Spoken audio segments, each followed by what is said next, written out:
નમસ્કાર વિદ્યાર્થી મિત્રો, હું આપનો વિજય શિયાળ ધ માહિતી સ્ટડી પોઈન્ટમાં આપનું હાર્દિક સ્વાગત કરું છું.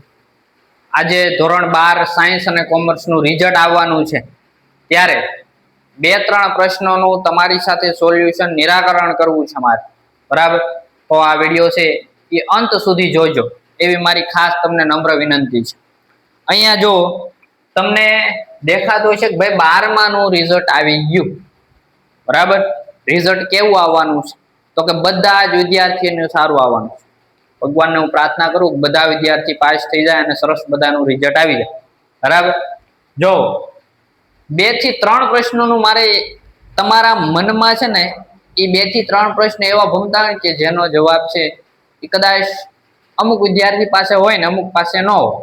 તો જેની પાસે ન હોય એના સુધી આ વિડીયો, જે વિદ્યાર્થી વિડીયો જોવે છે, બરાબર, તો એને પોગાડી દેજે કે ભાઈ 11 અને 12 કોમર્સ મેં કર્યું છે, 11 અને 12 કોમર્સ કર્યું, પણ કોમર્સમાં મારે કઈ આમ 11-12 2 વર્ષ મેં બગાડ્યા, પણ મને કઈ આંકડા શાસ્ત્રમાં છે ખબર નથી પડતી, હજી એકાઉન્ટમાં બરાબર ખબર નથી પડતી, પણ મેં 11-12માં છે એ માઇન્ડ પાસ થઈ ગયો હું કોમર્સ. એવો પ્રશ્ન, બરાબર, કે જે ખાસ કરીને ઘણા બધા વિદ્યાર્થીઓ છે, બરાબર, એ સીધી લાઈનમાં વહી જાય એના માટે. હવે મેં 11-12 કોમર્સ કરી નાખ્યું છે, પણ એકાઉન્ટ ને આંકડાશાસ્ત્ર કોમર્સના જે વિષયો છે ને એમાં હું માંડ પાસ છું, બરાબર. અને કોમર્સ મેં એટલા માટે લીધું હતું કારણ કે મારા ભાઈબંધે લીધું હતું.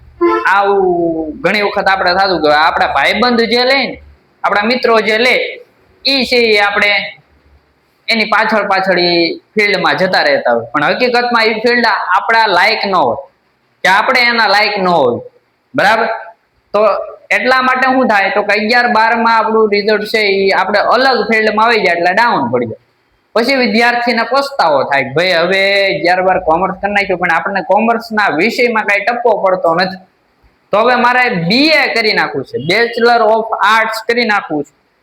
તો વિદ્યાર્થી મિત્રો, તમારે જો 11-12માં કોમર્સમાં હજી કઈ ટપ્પો તમને ન પડતો હોય તો તમે 11-12 પૂરું કરીને પાસ થઈ જાઓ 12માં માંડ તો તમે આર્ટ્સ કરી શકો, એટલે કે બેચલર ઓફ આર્ટ્સ કરી શકો, BA કરી શકો, બરાબર.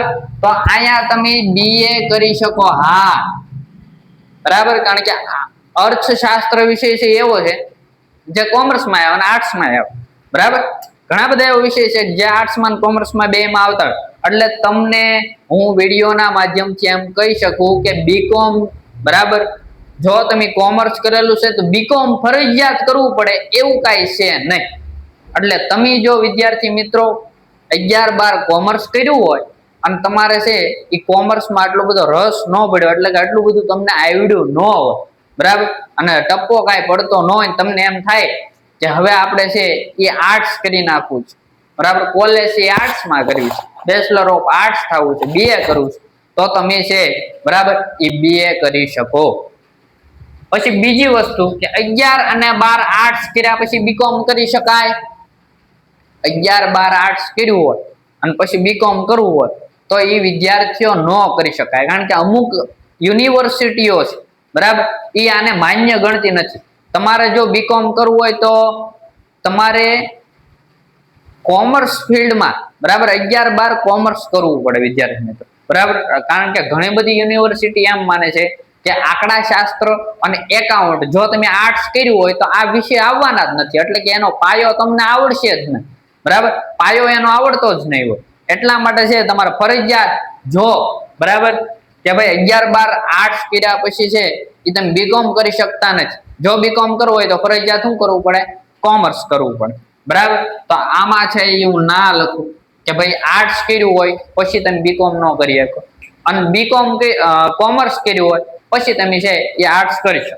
હવે જો તમે 11 અને 12 સાયન્સ કર્યું તો હવે 11-12 સાયન્સ કર્યું, બરાબર, અને ખૂબ આપણને એમ લાગતું સાયન્સમાં જઈને છે આપણે ખૂબ સારી લાઈન ઉપર ચડી જાય, પણ 11-12 સાયન્સ કર્યા પછી ખબર પડી કે સાયન્સમાં આપણને કઈ ટપ્પો પડતો નથી, તો તમે બીકોમ પણ સિલેક્ટ કરી શકો અને BA પણ સિલેક્ટ કરી શકો.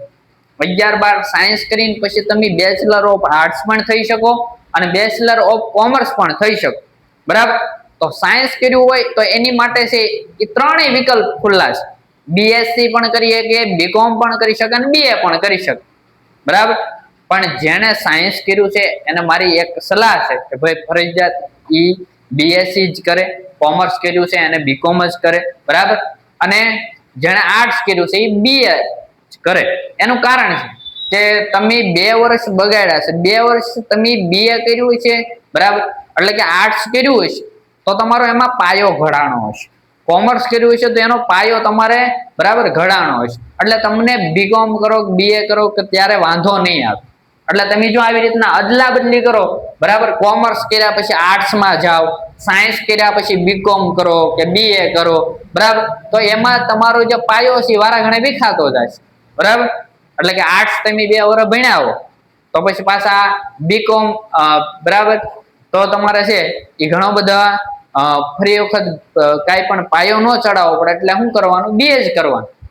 કોમર્સ ભણ્યા હો તો શું કરવાનું? બીકોમ જ કરવાનું. બરાબર. નગર તમારે વારાફરતી છે પાયો બદલ્યા કરે એટલે ભણતરમાં ઘણી બધી અડચણ આવે. એના કારણે ઘણી બધી છે આપણે મુશ્કેલી પડતી હોય છે. એટલે ઘણા બધા વિદ્યાર્થીઓના મનમાં આ પ્રશ્નો હોય, ભાઈ મેં છે એ કોમર્સ કર્યું છે તો હું પછી છે બીએ માં એડમિશન લઈ શકું કોલેજમાં? બરાબર. પછી સાયન્સ કર્યું હોય, સાયન્સમાં મારા સારા ટકા નથી આવ્યા, મને એ છે સાયન્સ હવે ગમતું નથી, મારા મિત્ર એ લીધું હતું એટલે મેં લઈ લીધું, તો પછી હું છે બરાબર એ કોમર્સ એટલે કે બીકોમ કરી શકું, બરાબર, બીએ કરી શકું? તો આવા ઘણા બધા પ્રશ્નો હોય એનું સોલ્યુશન આ વિડીયોમાં તમને મળ્યું હશે. આશા રાખું છું કે આ વિડીયો તમને ખૂબ છે એ ગમ્યો હશે. બરાબર. Thank you.